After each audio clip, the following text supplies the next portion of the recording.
اعوذ باللہ من الشیطان الرجیم بسم اللہ الرحمن الرحیم۔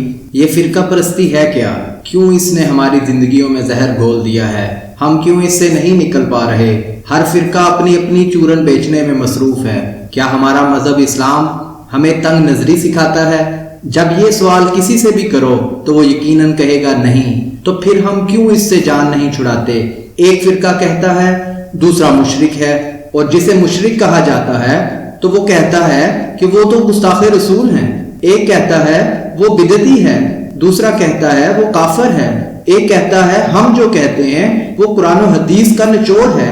تو کیا دوسرے مسلمان کسی اور آسمانی کتاب کی پیروی کرتے ہیں؟ کچھ تو دھڑلے سے فرقے بازی میں مصروف ہیں، مگر ایک گروہ منافقین کا بھی ہے جو کہیں گے چھوڑو ہم کسی کو برا نہیں کہتے، مگر آپ بس ہمارے ساتھ نیک ہدایت یافتہ گروپ میں شامل ہو جائیں۔ مگر جو ہی ان کے ساتھ ان کی مسجد پہنچو تو وہاں مسجد کے دروازے پر ہی آپ کو اس مخصوص گروہ کے نام کی تختی سے پہچان ہو جائے گی۔ یہ مسجد سنی کی ہے، یہ مسجد وہابی کی ہے، یہ شیعہ کی ہے۔ کوئی ایسی مسجد بھی ہے جو صرف اور صرف اللہ کی ہے، جہاں ان سب حضرات سے ملنے کا موقع مل سکے؟ کوئی کہتا ہے میلاد پر چراغاں کہاں لکھا ہے؟ انہی کے کسی بیٹا بیٹی کی شادی آ جائے تو پورا گھر سج جاتا ہے۔ کیا نبی کریم صلی اللہ علیہ وآلہ وسلم یا صحابہ کے دور میں ایسا ہوتا تھا شادیوں پہ؟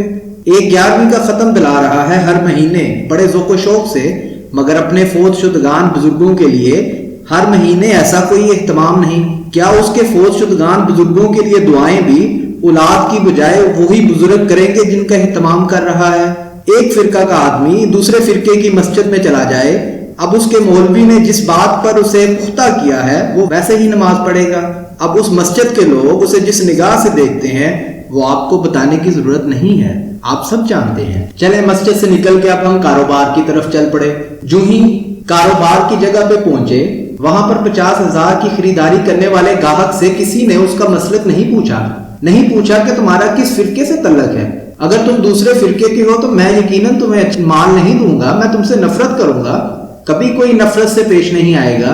دنیاوی مفاد کے لیے سب سمجھوتا کر لیتے ہیں، مگر اللہ کی رضا کی خاطر کیوں نہیں؟ کیوں اس وقت ہم فتویٰ بازیوں پر اتر آتے ہیں؟ کچھ کہتے ہیں ہم اہل بیت کے ماننے والے ہیں، تو ہمارے پیارے نبی کریم صلی اللہ علیہ وآلہ وسلم نے جو تبلیغ کی اور جو اسلام پھیلایا تو وہ کیا صرف انہوں نے اپنے گھر تک محدود رکھا؟ نعوذ باللہ! کیوں ایسی سوچ پال رکھی ہے؟ خدا کا خوف کرو ایسی بات کہتے ہوئے، اور بات کرنے سے پہلے یہ سوچو کہ یہ بات کہاں تک جاتی ہے۔ اور دوسری طرف کچھ لوگ جو صحابہ اکرام کے نعروں میں ایسے مشغول ہو گئے کہ انہیں ارد گرد اور کچھ سجائی نہیں دیتا۔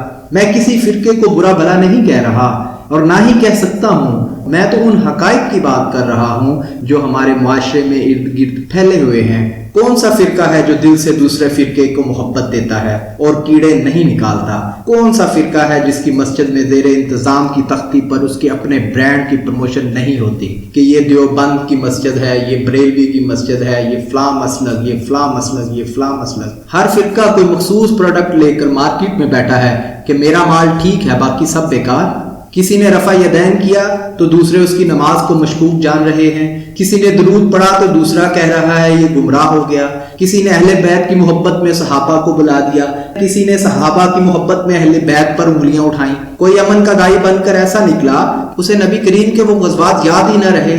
کیا وہ بھول گیا کہ غزوہ بدر کیا تھا؟ کیا وہ بھول گیا کہ غزوہ احد بھی کوئی چیز ہے؟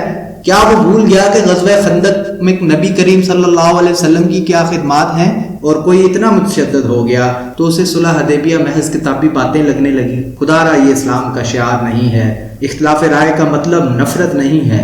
1400 سال میں لکھنے والے بہت کچھ لکھ گئے، ان کا مقصد قطعاً یہ نہیں تھا جو آج ہم فرقوں میں بڑے نفرتوں کے سمندروں میں غرق ہو گئے ہیں۔ ہم سب مسلمان بھائی ہیں۔ اسلام کی اصل روح کو جانیے اور ایک ہو جائیے اس سے پہلے کہ مزید دیر ہو جائے۔ اللہ صراط مستقیم پر چلنے کی توفیق عطا فرمائے۔